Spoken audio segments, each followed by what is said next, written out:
बिस्मिल्लाहिर्रहमानिर्रहीम। हमारे measurement chapter का आगे हम कंटिन्यू करेंगे। लेंथ के बारे में हमने पिछली वीडियो में पढ़ा था।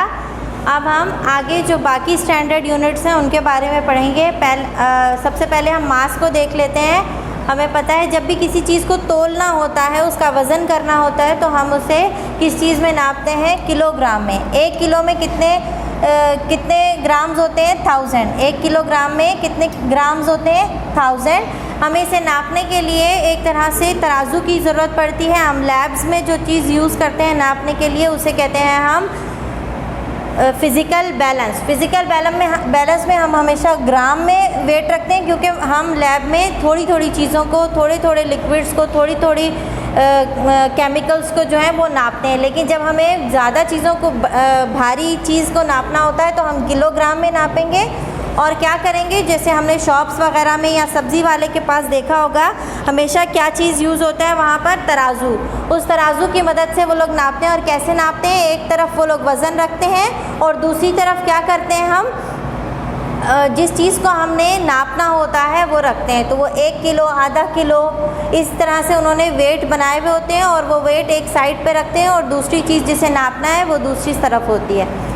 जब भी हमें किसी चीज़, लिक्विड चीज़ को नापना होगा तो वो हम किस में नापेंगे? लीटर में। लीटर का जो छोटा यूनिट है उसे कहते हैं हम मिलीलीटर। यानी ज़्यादा चीज़ नापनी है तो लीटर में, और कम चीज़ नापनी है, बिल्कुल थोड़ा थोड़ा करके नापना है, तो वो क्या है? मिलीलीटर। हमें पता है जो मिलीलीटर है वो 1 लीटर बराबर है 1000 ml के, यानी 1000 मिलीलीटर के। जब हम शॉप पे जाते हैं दूध वगैरह ख़रीदने के लिए या कोई और ऑयल वगैरह लेने के लिए, किसी शॉप पर हम जाएं तो उन्होंने एक बाकायदा ये एक क्या कहेंगे से स्ट्रक्चर रखे हुए होते हैं, इस तरह से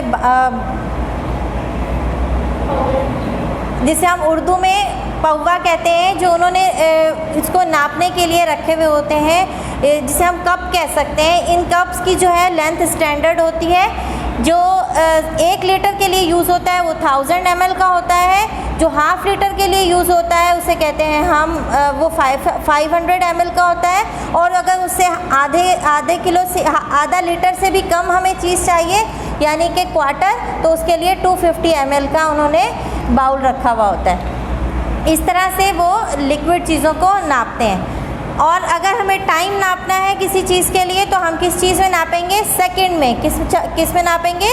सेकंड में। पहले ज़माने में जब घड़ी वगैरह नहीं निकली थी तो क्या चीज़ यूज़ करते थे? सनडायल। सनडायल क्या है? ये एक तरह से सूरज की रोशनी पे काम करता है। जब सूरज सुबह के टाइम निकलता है तो जो सूरज का साया है वो एक तरफ होता है, आहिस्ता आहिस्ता ये साया जो है वो घूमकर दूसरी तरफ आता जाता है और आहिस्ता आहिस्ता रात का वक्त हो जाता है। तो जो साए की लंबाई और उसके जो डायरेक्शन है उसके हिसाब से सनडायल काम करता था। इसके अलावा पहले ज़माने में सैंड क्लॉक यूज़ की जाती थी। सैंड क्लॉक जो है वो मट्टी उसके अंदर भरी हुई होती थी और वो सैंड क्लॉक जो है वो ऊपर के पोर्शन से मट्टी को आहिस्ता आहिस्ता नीचे के पोर्शन में गिरा रही होती थी और वक्त का अंदाज़ा इस चीज़ से लगाते थे। लेकिन अब हमारे पास घड़ियाँ आ गई हैं। अब हमारे पास जो है वो हम घड़ी की मदद से टाइम नोट करते हैं। हमें पता है 1 सेकंड जो है वो बराबर है 1 मिनट, 1 घंटा जो है वो बराबर है 60 मिनट के, और 1 मिनट जो है वो बराबर है 60 सेकंड के। यानी 1 घंटा जो हमारा पूरा होगा, जब 60 मिनट पूरे हो जाएंगे तो हमारे पास क्या हो जाएगा? 1 घंटा। जब हमारे पास 60 सेकंड पूरे हो जाएंगे तो क्या हो जाएगा? 1 मिनट। ठीक है। इसके बाद हमारे पास इसका नेक्स्ट जो आखिरी हमारे पास जो यूनिट है जिससे मेजर किया जाता है वो क्या है? टेम्परेचर। टेम्परेचर के हमारे पास 3 स्केल होते हैं। सबसे पहला स्केल जो है उसका नाम है सेल्सियस स्केल।